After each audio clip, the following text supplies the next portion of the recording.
Welcome, my dear friends. It's great to see you again. If this is our first meeting, I'm Stephen Clements, a writer, a gamer, and an appreciator of big brain activities in general. On this channel, I perform dramatic story readings, I provide role-playing game and movie reviews, and I get to talk to interesting people. And in this episode, we're going to do a review of an interesting role-playing adventure, Slay the Hawker. Now, Stephen, that's quite a funny name. Well, it's a play on the 80s disco classic sword and sorcery movie, Hawk the Slayer. So you just change some words around, you get around copyright laws, bam, now you've got a module where you get to play with some of the intellectual property from that movie. And my dear friends, without going into a full movie review, if you have not seen Hawk the Slayer, it is well worth it. You have some pseudo-historical fantasy sword and sorcery business going on. There's Christian churches. There's Jack Palance as a brigand knockoff of Darth Vader. And it reminds me of why Jack Palance was such a force in cinema. Just put that guy loose in a scene, he's going to chew it up, and you are going to be interested in what he's doing. And he had a lot of range, too. So some of his more serious parts, don't sleep on Jack Palance. He was good at comedy. He was intimidating, and he could show sensitivity and depth at the same time. But the main character from the movie was young Prince Hawk, brother of Jack Palance. There's magic swords involved.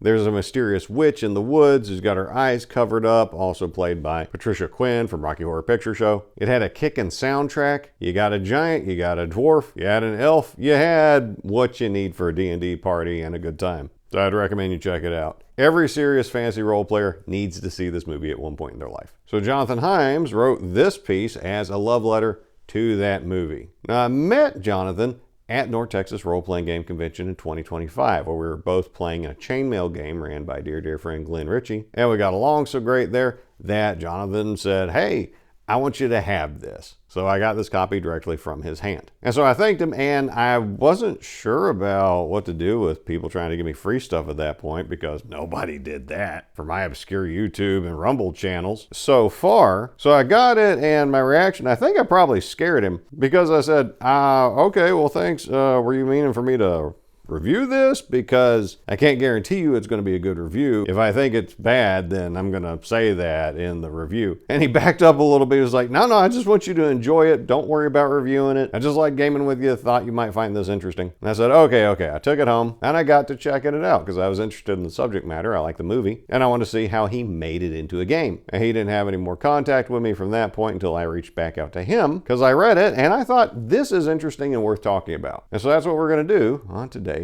episode. So Slay the Hawker, it's put out by Questgivers, an independent RPG publisher, and it's not made for any particular system. As we're going to go over throughout the module, it is completely system agnostic. It gives suggestions about how to resolve this challenge or that challenge, but this doesn't operate off D&D 5e mechanics, 1e mechanics, Shadow Dark mechanics, Rifts mechanics, Made the RPG mechanics, Aquilar mechanics, Vampire mechanics, none of those. Completely system neutral. But given the vibe of what it's going for and the kind of challenges that you encounter in it, I'm going to plunk this into the OSR because those are the people I think that would be most likely to appreciate this because it is old school in vibe. And coming in at 68 pages, let's see how it sells itself. Oh boy, that's a lot of text. Well, let's get to it. Beyond the silver rainbow, the realm of Rye has slid from its courtly roots into another dark ages. Plague and marauding forces have overrun the lands with the advent of dark wizards who foment chaos, crime, and rebellion. Whilst fat barons to the north shore up wealth in the desolate hills, on the coast of the seven seas, the aging Margrave of Sladestein struggles to protect the nuns at Cadbury from the Dark One's cunning stratagems. But one man still believes chivalry is not dead. Falcon, the younger son of Lord Slade, last in line of the ancient paladins, is a precocious hawker joined by comrades from the ends of the earth. Bildrat, the dwarf, Errol, the elf, Porto, the giant, Morgan, the man-at-arms, and Magenta, the witch. Likewise, the last scions of their kinds. Your players, too, are summoned to safeguard Falcon's matrimonial union with Lady Kestrel, a comely maiden also desired by his elder brother Zarkon. Can your party prevent the realm of Rye from collapsing into chaos? The adventurers have 1 week to keep the forces of chaos at bay so that the wedding of Sir Falcon and Lady Kestrel can fulfill the paladin prophecies. Deeds of daring may yet be done, despite the skullduggery to Slay the Hawker. Welcome to the realm of Rye.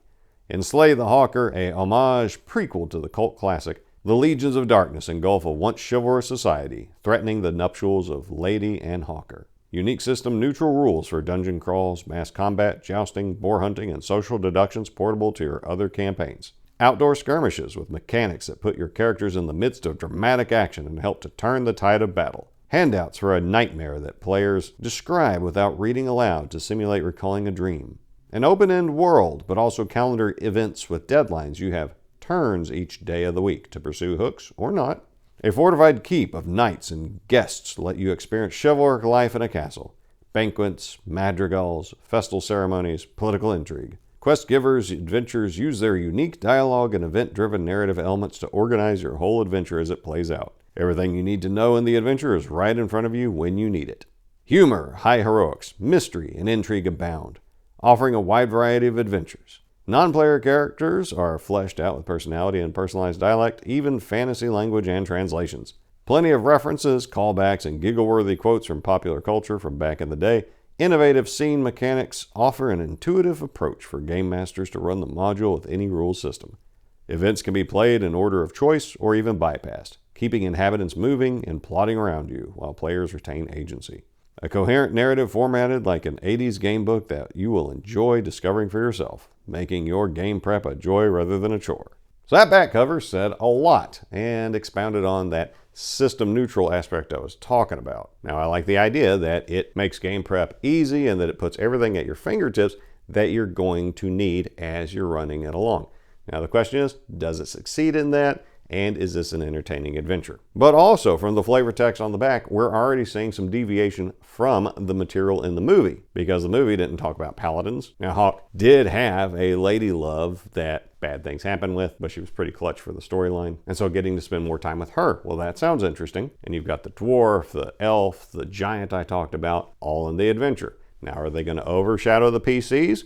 Or are they going to be irrelevant or maybe helpful aids? Let's dive into it. Now, before we get into the module itself, let's see who all was involved in making this thing. So we got designed and written by Jonathan B. Himes, the guy I played with. So who is Jonathan B. Himes? Well, I'm friends with him on Facebook. There's not much to be found there. And I couldn't find anything about him in my usual sources though. Nothing in Board Game Geek, nothing in RPG Geek, nothing in Wikipedia. I went looking around on YouTube to see if he showed up on there, but I didn't find anything about him. And I didn't find anything about the module in any of these sites either. But I did find on YouTube Slay Hawker, a resilient and entrepreneurial woman. She gracefully navigates the bustling streets, selling her goods with a confident voice and unwavering determination. Call me Miss Slay Hawker. Well, I'm not sure that she's relevant to this adventure module, Jonathan Himes, or anything else. And she does have a nice rack, so that's all right. So I mentioned that this was put out by Quest Givers. Well, I went looking around and I found their YouTube channel. And I didn't find any videos promoting this book or its author. Maybe they have an interview with him buried somewhere in their channel, but a quick search didn't find it. And I did find the product listing on their website, but again, nothing about Jonathan Himes. And this highlights the problem that I've touched on again and again with independently published RPGs, is that there usually isn't a whole lot out there about either the author or the product, because publishing's hard and then marketing's even harder. And so that's part of why I do what I do, to shine a spotlight on role-playing games that I think are interesting and then try to put some information out into the marketplace of ideas so people can come to know something about the author and their games. And also why, as a companion piece to this review, I have an interview with Jonathan Himes coming up in the next episode, so look forward to that. It was a lot of fun. But who else is involved? Well, we get, oh boy, a whole bunch of stuff involving Gareth Q. Barrett. So we get editing, additional content and mechanics, the layout and the maps, the cover art, part of the artwork, and that's shared with Scotty McFarland. And I'm going to go ahead and say right now that I am not impressed with the work that they did. The editing, I didn't like it. There are errors, there were weird uses of language, and I mean like uppercase, lowercase, formatting of language issues going on. The layout, as we get into this, I'm going to show you why I think this is maybe the most eyesore of a book I've ever looked at. Like, it was physically hard for me to read it. Like, the material was actually pretty good. So, in my opinion, Jonathan Himes wrote an entertaining adventure with lots of variety and things for you to do. But it was a pain slogging through this text because of the way it was set up. And the artwork, it's crap. Starting off with the cover, well, it's kind of muddy and shaded weird. Proportions are strange, but you know, it's a collage of images evoking what happens in the module. It was all right. And had the interior been this or better, I'd have been fine with it, but it is not. It goes downhill pretty bad. Right, starting off, this ship going into port, nothing wrong with that. Looks pretty good. But then the very next image we get of Lady Kestrel, this looks like something someone would sketch in the corner of their high school notebook. It's okay for an amateur, but you don't want a professional product to have art described as amateurish in it. I mean, the map's okay. Nothing wrong with that. It's cute enough. And this portrait, it's all right. It's kind of dark, but it's okay. Oh my God. That's the bad guy. That's Zarkon, the stand-in for Jack Palance. And that's friggin' tragic. And again, we get more amateurish high school work quality with this nun here. And the unfortunate giant and dwarf, this just isn't good art. And it goes on like that throughout the book. So again, the maps are fine, but anything that involved a human face, it was pretty bad. Now, the Scotty McFarlane, I've heard of Professor Dungeon Master talk about DM Scotty, and so that's the guy here. And he's got quite a YouTube channel of his own, but based on what I saw in this, I'm not real impressed by the guy. And the layout. Let me show you what I'm talking about. And so for layout, we already start with questionable use of space on a page. We get a third of the page taken up by these credits when they didn't necessarily need that much space. And then at the bottom, we cram in part of the table of contents that spills over onto the next page. And basically every single thing that could get a page reference gets a page reference here. Is that useful? Is it not? I don't know, but I would have preferred to have seen the table of contents on one page. It looks like there was space to put that, but the point here isn't to say whether what they did was right or wrong, but it's to emphasize, is this really the most attractive way to present the information? And that's going to be a running theme, because past that first piece of artwork of the ship going into harbor, we get straight into the first chapter, arrival at Port Backwash. And so what we see here is the pages themselves have the color of old newspaper, which is going to be bad for contrast on everything else we're looking at. The text isn't going to stick out as much. The sections aren't going to stick out as much. And note the use of color here. We start with a read aloud text box. That's a pale green that is sitting on top of that aged newspaper look. And then we've got black text, but it could be quite a bit blacker in there. So if you've got a problem with contrast, then this is going to make reading difficult, which it did for me. And that's right, we get right into a read aloud text box. We don't get any background for the DM. We don't get any setup for the adventure. The only setup we got for the whole scenario is what was on the back. So it throws you right into the adventure, and maybe that's your thing, is getting thrown right into the adventure. But maybe you need to know some context of what this land is like, why the players are going there. No, actually, this is on you. The module's not going to do that work for you, but it is going to have some setting-specific information where they took the world of Hawk the Slayer and added bits to the background. And they pepper that in different sections of the book, so there's not a neat overview at the beginning, like in most adventure modules, telling the DM, this is what the setting's like, so they can go into it with the full context of how to interpret what they're reading and how to communicate that to their players. So yes, it throws you right into the mix of things, but it also left me being confused until I got to the point where a certain detail would be given to me. Now, this is an editing and layout issue. So we're arriving at Port Backwash. Well, what's happening here? Since there's no setup text to give you to ease you into it, let me just go ahead and read you this first part. As intermittent curtains of lightning fill the seaward sky, you arrive at Port Backwash. A deteriorating sign at the harbor indicates it is one of several coastal towns in Rye where tributaries empty to the seven seas. On the last stretch before entering the small plaza, a remarkable bird of prey with large, canny eyes circles above you, wary of the threats by locals who fear the theft of their fish. The noble bird alights on the wrist of a wiry gentleman, clearly an experienced hawker, with a grim smile standing by the stables. The laborers on the dock consist of fisherfolk, washerwomen, and lading crew, who cannot help ogling you. Okay, well, why are these people ogling me? I don't know. I mean, and why am I on this ship? Why am I here? That's on you. That's on the DM to figure it out. Because the next thing we get is Dock and Plaza, which has more read aloud text. You approach the dock workers who are astounded to see strangers to the realm like yourselves. though the hawker is preoccupied and excuses himself from desultory conversation. I don't know, that's a pretty bold assumption to think that players are going to approach NPCs to ask them for any useful information. I mean, it's been known to happen now and then, but a big assumption, and we don't get a workaround for in case they don't. But we do get our first bit of explanatory text for the DM. There are only humans in sight, and they look on any non- or demi-humans with wide eyes. Elves with awe, dwarves with suspicion or rancor, halflings with doubt. All other heritages, or mages, are met with fear and prejudice. Paladins are revered. And then we get random utterances. Why would I use random utterances? What would trigger me giving those to my players? I don't know, but there's random utterances. And then we get 4 different text boxes, which don't have green backgrounds. And we don't get who's giving these random utterances, but I'll give you the first one as an example.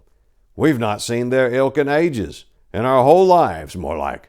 And all at once, these strange folk arrive together, like in me mum's tall tales. Do you reckon it's part of the old prophecy? What's the old prophecy? Who are all these strange people coming together? I don't know. The module didn't give us any context for why we're here or what's going on yet. So we'll find out as we go along, which maybe that's part of the design of emergent storytelling, but as a person running it, I would prefer to have a clue what's going to happen before I get thrown into it. And then after the random utterances, we get laborers' responses to specific questions. There's a response to a specific question that's not a question. It just says port backwash, and then it gives us a canned response that a laborer might give a PC, which makes a lot of sense that the PCs would be asking, what's port backwash, when they have no idea what they're doing here. Ranging beyond the coast at sea, and a response for that. Fisher folk, lading and labor, you get responses there. And then there's one about the Baron, which only got mentioned in passing by title in one of the random utterances before, and by implication in 2 of them, but not the one we read. And so if a player character asks about the Baron, they get this canned response and then the direction to proceed to Baron Steadforth, which, if you follow that, takes you to another read-aloud text box under the section Baron Steadforth. And it says, arresting the attention of the laborers, a seemly train of carriages rolls up with dust trailing from the north highway. The most elegant equipage in the center of the caravans opens as the footman announces the arrival of Baron and Lady Steadforth, for whom he lowers the step as a sparkling beverage is delivered, compliments of the local tavern. Ah, a blessed libation to relieve a parched throat from all that road dust, says the rotund yet robust Baron, winking to his wife, who takes a sip. My thanks to yon barkeep. The Baron is flanked by guards, and though somewhat haughty, he magnanimously offers, Ah, new friends! Let me buy you a round of drinks.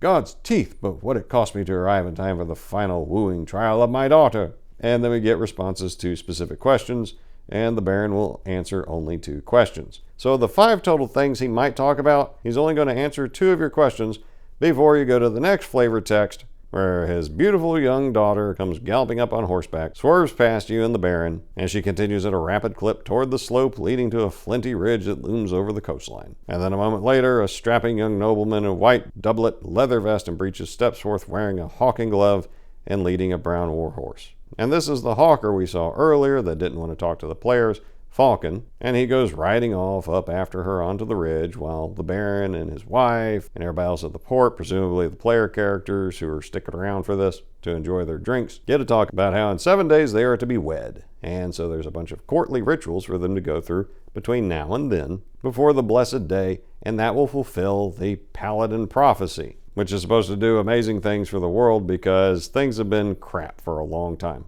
However, just as Falcon is about to close the gap and catch the Lady Kestrel in the pursuit, her mare rears up at the edge of an enormous boulder, sending her sprawling as it paws the air. The audience in the plaza below gasp as a glistening web shoots out from behind the boulder to envelop her and drag her out of sight. Now, how you would see that on a ridge from all the way down here, I don't know, but anyway, flavor text. The frenzied neighing of the mare is joined by the shrieks of the hawk, which has soared up and dived behind the boulder. Falcon charges with sword drawn beyond sight. Then we get to the section, the Agents of Chaos, which says, You 2 on the horses, protect my daughter, orders the panicked Baron to his mounted escorts, pointing to the ridge. 2 of Falcon's armed men from Sladestein likewise race up the slope. And then we get the DM text, as the ridge looms a distance away up the gradual slope, it will take several rounds to reach the boulder. And then we get 2 options on how to proceed. If the party join in the rescue, we get a number of instructive text to the DM along with flavor text describing what's going on. And if they do not join in the rescue, we get flavor text of what happens while they stand there. And here we have a problem of motivation because there's so little connective tissue between the different parts of the module to this point. And in this opening section, the player characters are basically on the sideline. This does change after we get done with this part, but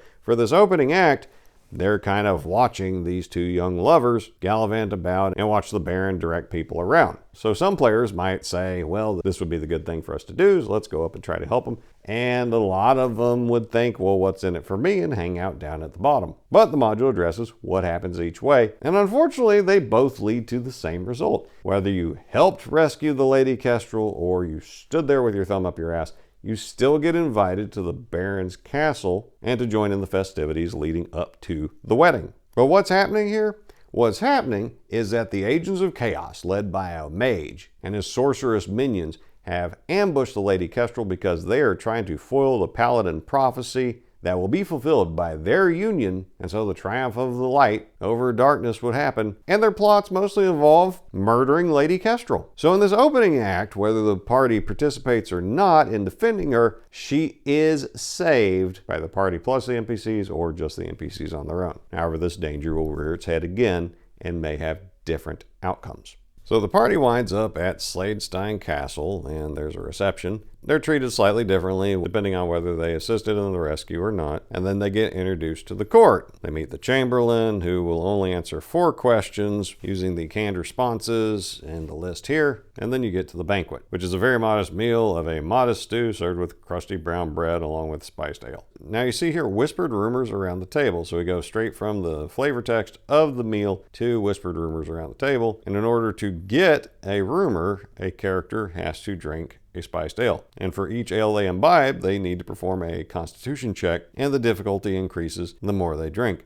If they fail, they become riotously drunk. So that's an example of the system-neutral way this is written. It just says, make a constitution check for each ale they have. It gets more difficult the more they drink. And the rules, that's left up to you. So while it's flexible in that it could cover pretty much any system that has a stamina or a constitution score, if you don't know the system very well, say you're uncertain as a DM or you're brand new to it, here's an indicator this is not going to do any hand-holding for you. And when we get to the combats, you're going to see the same thing come up. You're not going to get stats for any of the monsters. You're going to get approximate descriptions of what they can do and how hard they hit, but it's up to you to stat them out and to run them. You get maximum flexibility, but if you don't know how to use that, you're going to flounder. If you do know how to use it, it's not going to bother you at all. You're not going to miss a beat. Like, I could run this module no problem start to finish, but I've also been DMing for decades. Now that I've digressed, these rumors. Every one of these rumors is about Falcon and Zarkon's mother, who's missing and turns out was in league with the demon and imprisoned by Lord Slade's helpers, and she becomes a villain later on in the module. Spoiler alert. And this is the first time the character's going to meet Zarkon. And I like how throughout the book, whenever you do encounter him, he's usually muttering to himself, casting aspersions at you, and then he storms off in a huff. So it channels a bit of Jack Palance's KG energy up until the end, when obviously you're going to have to fight him because he's the bad guy and he's in league with the Chaos Agents. So after the meal, there's more discussion, a lot more flavor text, and then each of the characters has an uncanny dream. And here the book gives us notes that we are to copy and pass around to each of the players and have them read them silently, then share these vivid dreams next morning at breakfast if they wish. After players read their notes for themselves, take them back up, and as they report to the others, do not let them read aloud from the note. It will simulate trying to recall a dream. It's a bold move, and it's kind of neat if you have attentive players. If you don't, you're probably going to get some guy saying, I had a dream and I don't remember anything about it, even though they just got done reading it. And these dreams are different based on the race of a character, or any character, or if there's a holy man type character. A human character might get this dream. As you drift off to sleep, a misty figure in a black cowl steps from a mirror and says in a voice of grating metal, "This land was ours once, and will be again. The demi-humans will soon be driven from Rye. In their place we shall restore the reign of humanity by unleashing the beasts from the woods of Weird. Together we can reclaim our territory. Blow on this pipe with 3 short blasts, and a wilderness creature will fight at your side. Is this not the proper way? Get rid of the middling races, and with us restore the partnership of man and beast. The cowled figure fades into the mist, and on the floor lies a tiny silver pipe whistle, which is not merely a dream or illusion.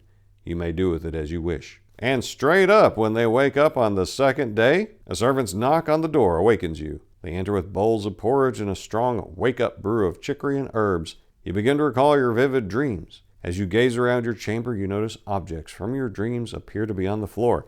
And then you get a description of the items, including that silver pipe whistle we just mentioned. At once a day, it will summon any monster from the woods of Weird to do the character's bidding, as if under a charm spell. Choose randomly using 1d6 from this list. You could summon a gnoll, a drek, which is a goblin, a wyrg, a sturge, a flesh-eating shrieker, or a troll. That's a pretty neat thing. And there's 3 different items people could get, but they're kind of double-edged swords. Like that one, it summons some sort of evil creature to do your bidding, which is obviously not a good sign. And then the connective text gives us a reminder for the characters to compare their dreams and retrieve their items before proceeding on to the next part, where the characters interact with Lord Slade, drink from a cup that's supposed to guarantee their friendship. They can agree or disagree to do it. Zarkon figures a way to snake out of it. And then they're on to the Great Hall, where you should present the players with the handout Wedding Festivities.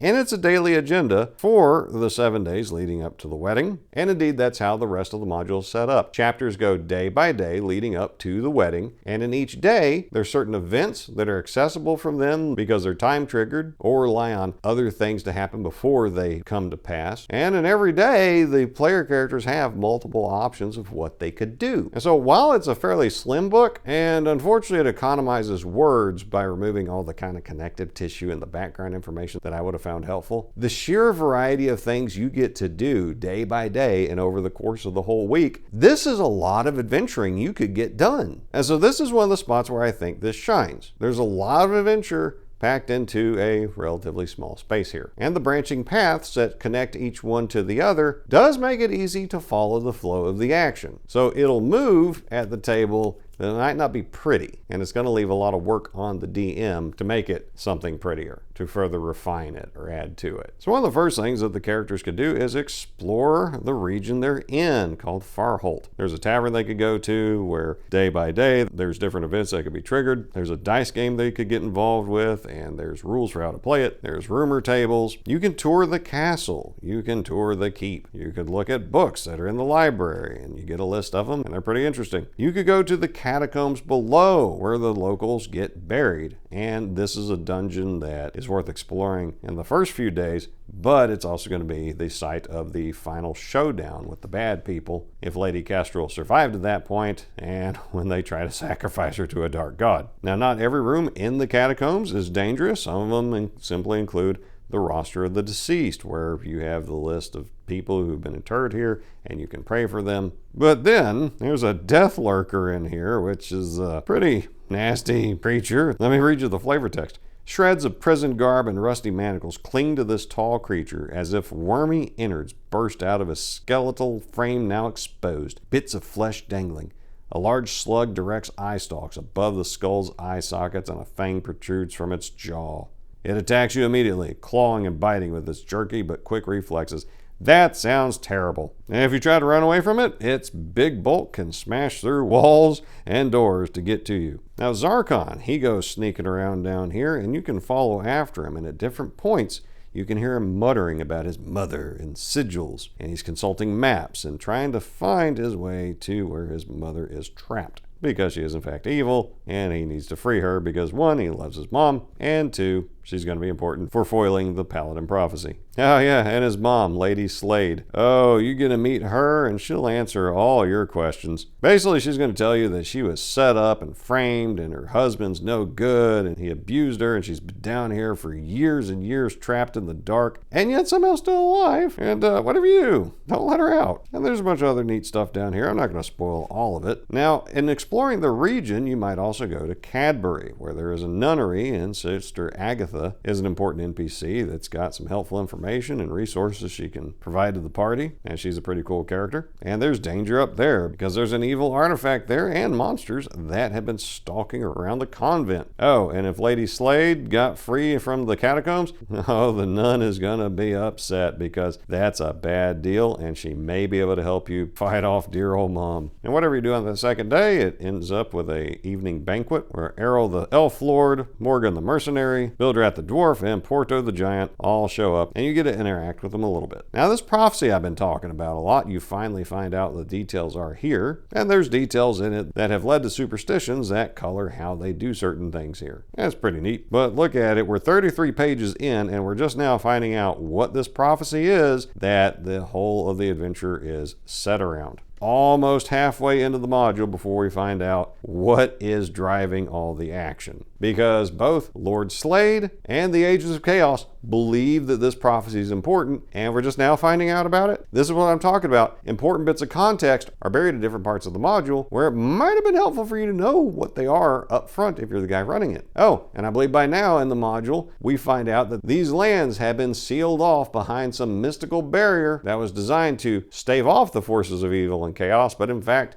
have trapped them in here and amplified their powers. So you're kind of in a demi-plane. Not quite a demi-plane of dread, but it's its own bad little place. Maybe like Tecumseh. And that's why a little bit of heads up to the DM is probably a good thing, because that's kind of important. You do get a little more quality time with Lady Kestrel and Lord Falcon. You can talk to them about different topics, and Zarkon's over there muttering and saying, "Mother never would have put up with this, blah, blah, blah, blah, blah."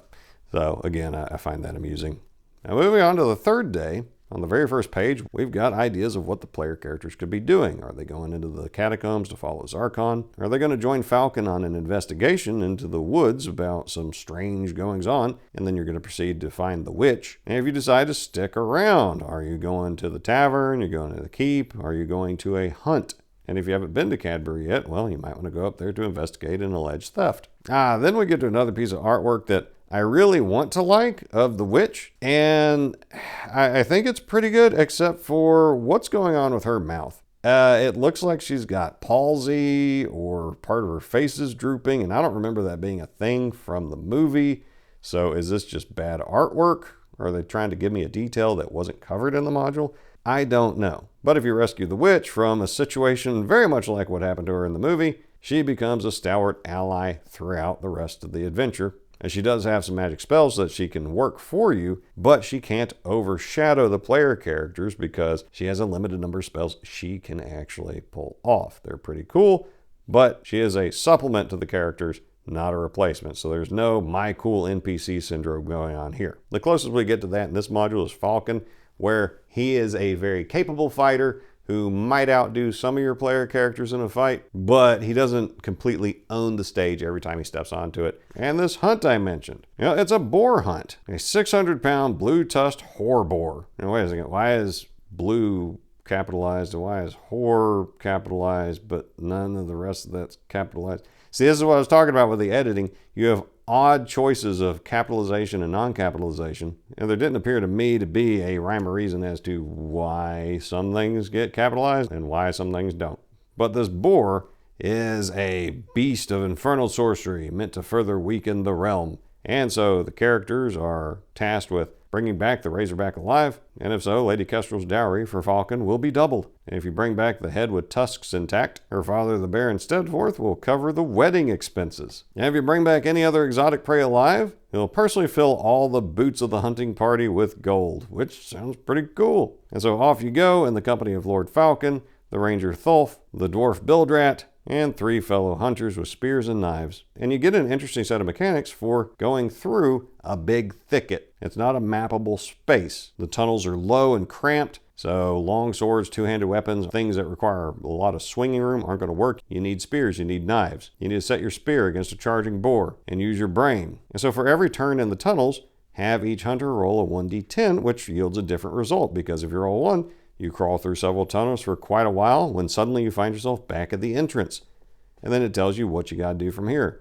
You must now either wait around or can join with the last person to go, and all future rolls apply to both characters. On a 2, you become very disoriented. Fear and confusion are clouding your mind even more. If the character is rolling a d10, now they roll a d8. If they've been reduced to a D8, now it's reduced to a D6. If a D6, now a D4. If they're reduced to a D4 and wind up with a 2 again, they end up at the entrance exhausted. Begin again. And then on a 3, you're surprised in a tunnel by a charging wild boar weighing 125 pounds. It can be killed in 2 hits, but the character must fight the boar solo in this small tunnel. And of course, if your characters decide they're all going as one, they'd follow one set of dice results. Or if they're splitting up to try to find the beast and get the glory for themselves, then they would roll individually. One of the options does have you finding the whore boar's den, which again, why is den uppercased, but boar is lowercased and H is, I don't know. And what's up with this spacing? Look at this stuff. Look at 5, look at 7, and look at the entries underneath them. These are all kinds of different line spacing. Why? What is the rhyme or reason we've got here? I have no idea. This is inconsistent, and I don't see where it's adding value, but it's making me wonder what's the skill of the layout person doing this. And then we get what looks like an even different line spacing in entry 9 from the other entries we've got. Ugh. And so once you get done with the whore boar one way or another, if you're alive, you move on to the celebratory feast, because surely somebody got a hold of the whore boar, and that takes us to the 4th day. And on the 4th day, you can do a number of things. You could hang out with Jethro the Minstrel, who's going to be playing some tunes at the Goblin Market, or the Drek Market as they call it here. You can watch Falcon practice with his magic sword that he can make fly around, and his hawk pierce. And they can even get involved in the training session. Lord Slade has taken a dozen men-at-arms along with Zarkon to go collect tolls, and the players are welcome to go along with that and get some combat in. And there's a little bit of treachery involved. And there's a small caravan of guests preparing to go to the Drek Market to buy stuff that the goblins got on offer. You're free to go check that out. And if there's things that they haven't done before, such as visiting Cadbury, they can go back and do it. So some of the goblins have been sent with a gift to try to blind blow up Lord Slade, and the player characters might be able to intercede and foil the assassination attempt. There is a mystery as to who put them up to it, because the Drek didn't plan to do it themselves. They're far too dumb. And while goblins, they're not really that malicious. And now the Drek Market also has a bottomless pit down which is some Lovecraftian tentacle monster that's going to come up later as well. There's treasure down there, but there's also lots of pain and suffering. There's also Zarkon's secret revel hole called the Secret Boudoir, and that's concerning. The less said about that, the better.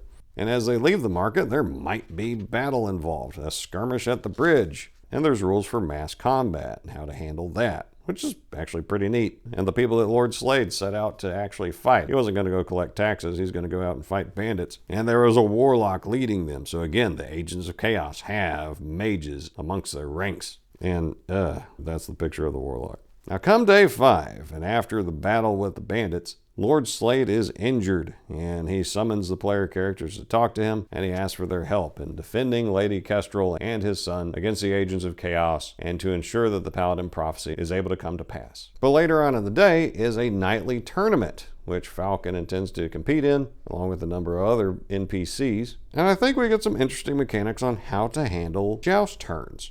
We've got details on different NPCs and if they have pluses or minuses or other character features that influence how they're going to perform in the joust. We have this eyesore of suggested taglines box where all the lines start lowercase, which is unusual in the English language to start lines lowercase. So again, the editing. What is this? But these are taglines for each of the competitors to give the DM an idea of how to help hype up whoever the player characters are jousting against. We get details on the type of steeds available and their different mechanics. You get narration as the crowd watches of their reactions to how things are going. And as you go through the jousting tournament, eventually someone's going to become the winner, and then you get the prizes. Some of these are pretty neat. Now you could get a golden jackdaw from Slade's aviary that gives cautions or insights once a day, so kind of like an augury spell.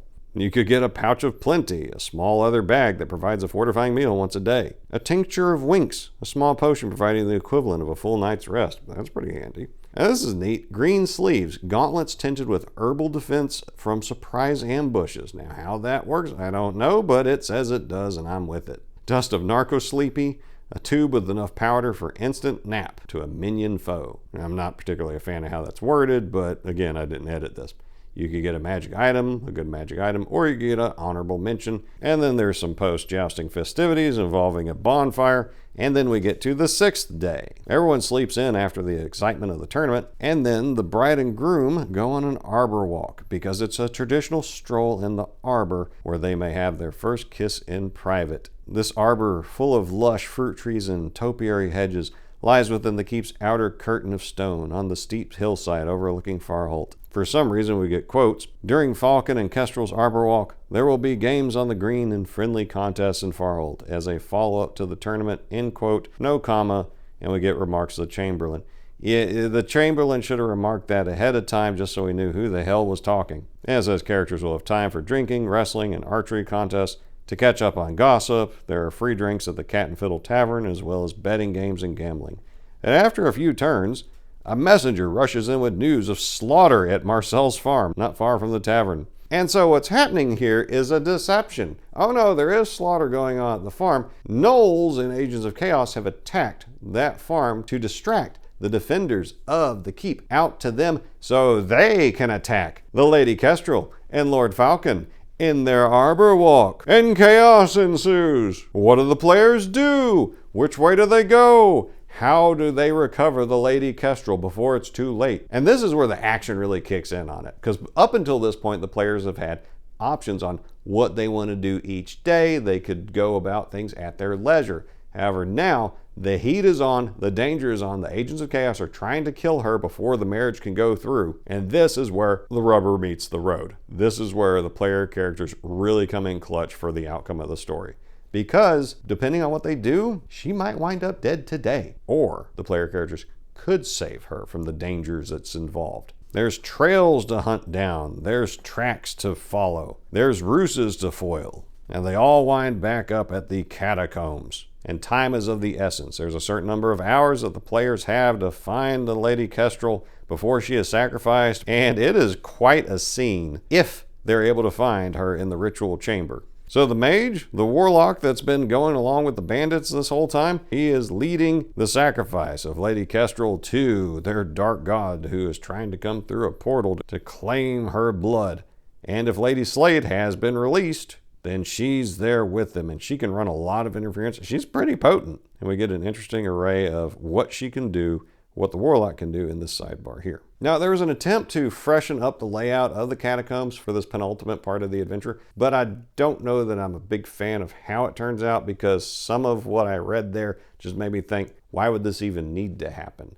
It's already a dangerous enough place. Are these chase mechanics, is this chaos mechanic of what happens to the catacombs worth me trying to keep track of as a DM? It's a bit of administrative burden. I might just leave the catacombs as they were originally presented, because there's plenty of crap going on to make things difficult for the players. So some of the rooms are unchanged from the first time the player characters may have been down in the catacombs. There's a doppelganger of Lady Kestrel who's going to try to burn their time until she can be properly sacrificed. And this is going to work out one of two ways.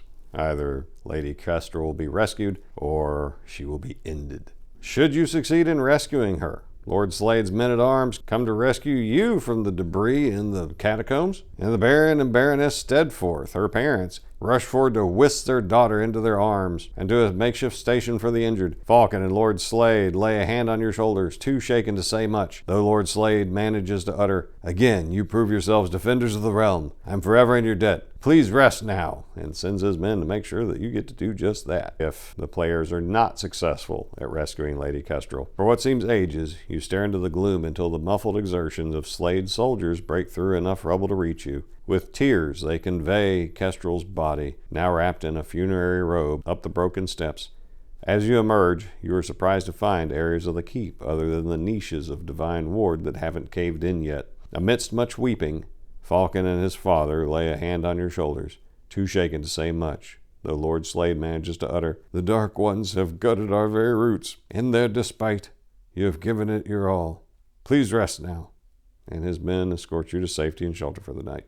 Now, you might notice in both of these entries, there's talk about clearing a cave-in. This is the very back of the chapter for this part of the adventure. Where'd the cave-in happen? Because if you go through a bunch of the different rooms in the catacombs, you don't see anything about a cave-in.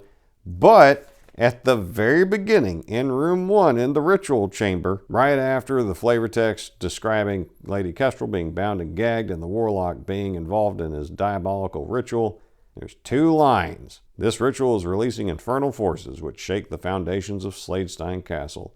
This will be just enough time for the villains to flee via the tunnels north back to Serpent Hollow when the catacombs finally cave in. So, in room 1 of the catacombs on page 60, we hear about the catacombs caving in. And then, at the end of page 64, we get more details about that. I don't know, maybe there's something inside me that makes me think that the big showdown involving whether Lady Kestrel survives or does not survive should be with the part of the catacomb adventure that describes what the outcome is if Lady Kestrel survives or doesn't survive. 4 pages of difference between the 2 sections that really should have been 1. And so again, we're getting at the editing and layout issue that I've got here. It's not that the encounter is bad. It's not that the story is bad. It's that we have information over here that goes with information over here, and they're not connected. Except for by this one little line down here, once Lady Slade and or the Warlock are defeated, proceed to Kestrel's rescue. But then we get descriptions of 19 rooms and what happens in them in between. Why didn't we just have them right next to each other? Disjointed. That's a word I use to describe this layout. So on the 7th day, after a night of fitful sleep for everyone, you're aroused at the first hints of morning light by a page boy with his arm in a sling. "The Zode Star approaches the Lodestar," he says. "Quickly now, to the far end of the courtyard. There is yet time for a ceremony. Lord Slade bids you join him." You can just make out the stars, despite a gathering fog creeping in. And then under a looming threat, the flavor text says, "Needless to say, everyone is shaken up after the traumatic events. The surviving members of Steadforth's entourage, stalwart neighbors, and a cadre of guardsmen gather in the courtyard for a meager breakfast. As you look for your host, a messenger shares the following news. Our scouts report that Zarkon has been sighted skulking in and out of the fogs, rolling in from the woods of Weird. He did not respond when hailed, but kept trudging into the vapors. Though there is no immediate sign of the Dark Ones, we fear further treachery, so keep your weapons ready. The thickening fog is rolling in all around the keep. Strange, furtive sounds, almost like thunder, surround you. You feel a sense of dread with these looming mists. You see Slade bolstering up Falcon with affirming words, checking over his paladin garb and panoply. At the sight of you, he strides over and says, "Many of our number lie injured or slain. Others have fled to protect their own homes. In spite of it all, please stand by us in this hour." Looking around you, you realize that you may be his best protection. The survivors have been busy salvaging what they can in the way of makeshift decor for the ceremony. And the 7th day has a lot of branching paths of if Lady Kestrel survived the catacombs ordeal, or if she did not. If she did, then the ceremony to be held may be their last chance to secure the Paladin prophecy. If she did not, they're going to be holding a memorial service for her and the others who have fallen this week, to the accompaniment of musical instruments played by Jethro and others. The guests move in a formal procession as 2 hurtling stars sear the dawning sky. And if Kestrel's alive, the betrothed couple is moved to a trellised arch festooned with roses, where the chaplain begins the ceremony. They exchange vows, and Kestrel adorns Falcon with a golden cross pendant with interlaced knots. "Wear it always, for your protection," she whispers. However, before they can kiss or say "I do," a betrayal happens. Zarkon appears, pushing his way to the front to voice his objections.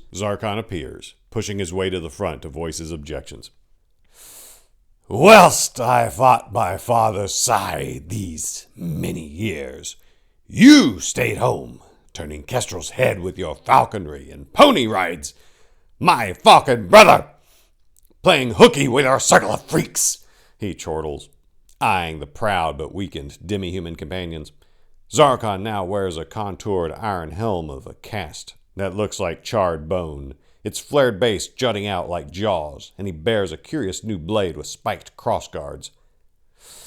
"The time of playing games is over," he barks, his mouth drooping as he raises a semi-automatic crossbow aimed at Falcon's heart. If Kestrel's still alive, Zarkon says, "Lady Kestrel," Zarkon says with a leer, "you will abandon this hawking fop and take your place by my side. Come!" Kestrel moves to comply. "Either way, now, time to slay the hawker!" and fires a bolt at Falcon that punches above the collarbone, pinning him to the arboreal awning.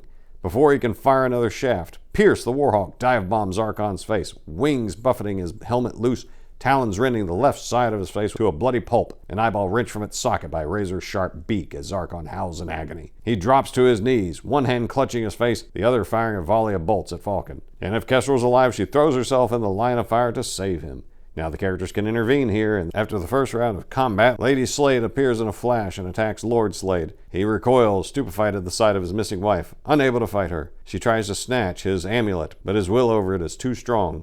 And then every 1d4 rounds or turns, another creature from the Woods of Weird list materializes from the rolling fog. Other comrades are far too injured to help in the combat, so it's up to the players. When Lady Slade or Zarkon is reduced to half health or more, well, that's kind of weird. He raises a silver ball in the air and shouts, "Farewell, brother Hawker!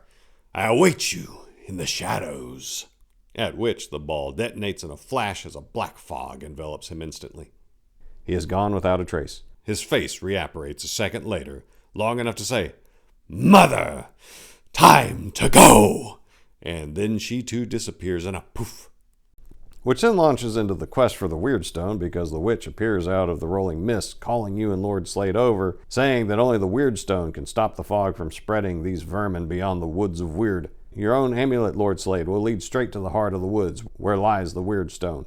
And then you go on an adventure to try to get the Weirdstone, and you have to fight bad things along the way. There's distractions, there's a clearing where there's a horrifying tree stump that flesh-eating zombies or ghouls keep squeezing out from holes in it until you destroy the thing. And the only way you're destroying the thing is if you reach an arm into this stump and feel around the squishy interior to find the Weirdstone and pull it out. It's a dark greenish orb that flickers with a golden ray in its heart that now makes the Shrieker shrivel away. And then you get a farewell from Magenta as you make your way out of the woods. Now that you got the Weirdstone, Magenta the Witch meets you at the gate and leads you on at the gate. It's wood. Meets you and leads you on secret wilderness paths to her cave. And as you enter, she gestures to an alcove for you to wait and watch, for she has prepared a ritual to send each of you to your homelands. And there she has the elf, the dwarf, the giant, and the man-at-arms, all those NPCs that showed up early and that helped out at various points of the adventure. She teleports them back to the lands they came from.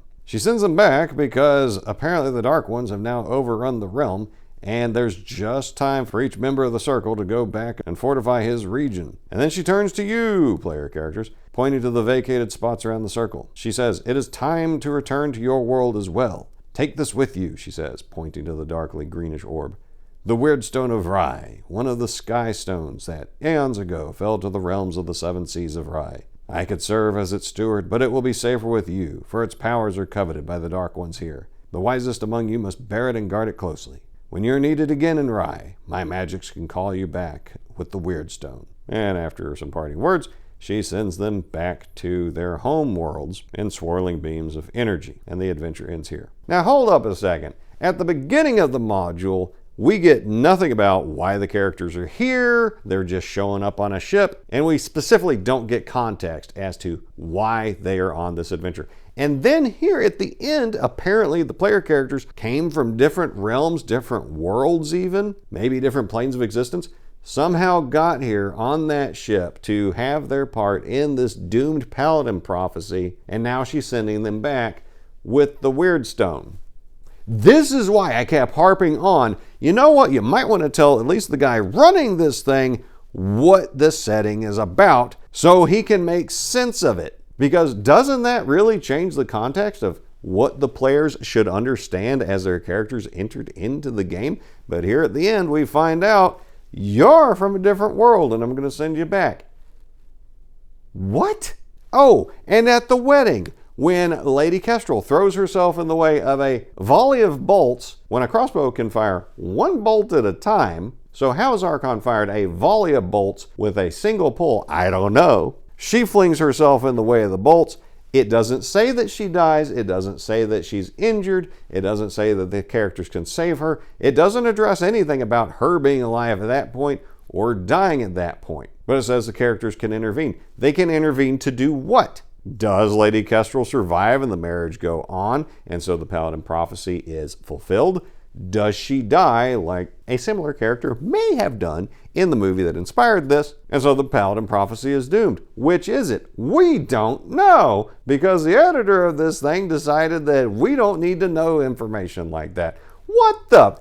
This is an incomplete story. And so my praise for the amount of adventures and the raw ideas of what your characters can get up to in this module is a small campaign worth. It's a good variety of material that I think would be entertaining to play through. However, the presentation style that the quest givers appear to provide to their modules, as presented in this one, of bare bones action, action, action, action, action, and virtually no connective tissue between them, leaves a lot to be desired. Flow in a text, in a story, in an adventure is a critical element that a writer, and as a backstop their editor, has to get right. How does the reader understand what's going on from point A to point B, and how does it all connect together? How does that build the context for you to understand the story that's being told? Well, they hatchet that away until you have a bunch of disparate parts put on display, and then it's up to you, the guy running it, to figure out how they fit together.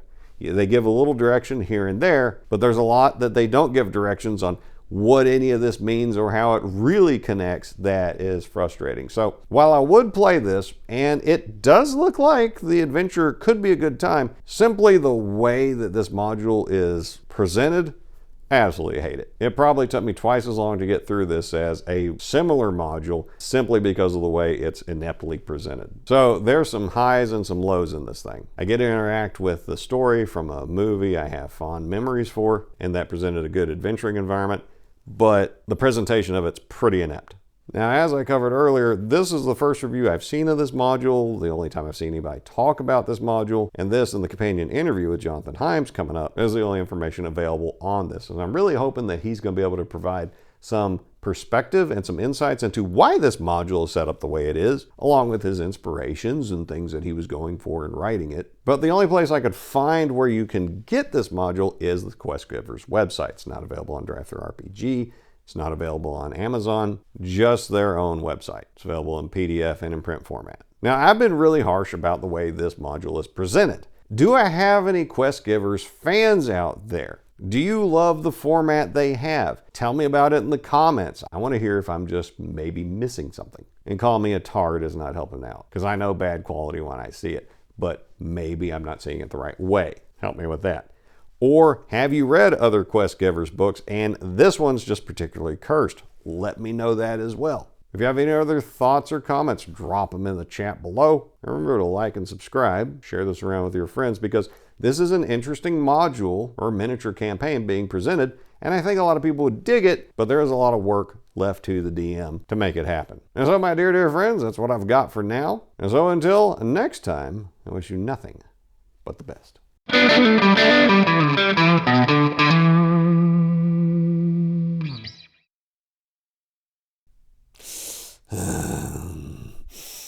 Don't forget, you are my #1 guy.